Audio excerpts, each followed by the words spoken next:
Greetings to all.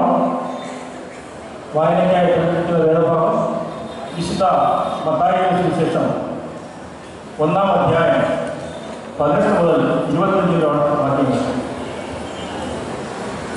എന്നാൽ യേശുക്രിസ്തുവിന്റെ ജനനം ഇവണ്ണമായിരുന്നു.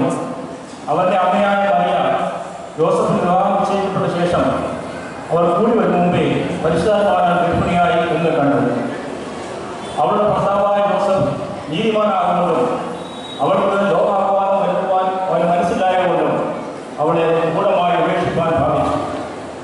ഇങ്ങനെ നിലച്ചിരിക്കുമ്പോൾ കർത്താവിന്റെ ദൂതൻ അവൻ സ്വർഗ്ഗത്തിൽ പ്രത്യക്ഷനായി, ദാവീദിന്റെ മകനായ യോസഫേ, നിന്റെ ഭാര്യയായ മറിയയെ ചേർത്തുകൊള്ളുവാൻ ശങ്കിക്കേണ്ട.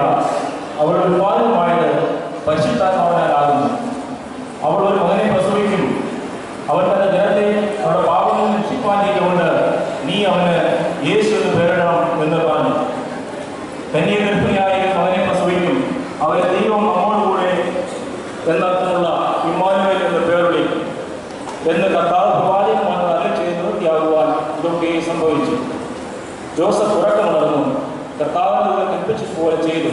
ഭാര്യയെ ചേർത്തുകൊണ്ട് മകനെ പ്രസവിക്കും വരെ അവനവളെ പരിഗ്രഹിച്ചില്ല.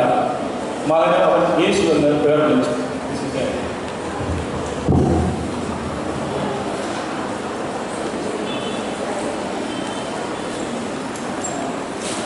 The Lord has been guiding us wonderfully throughout this year.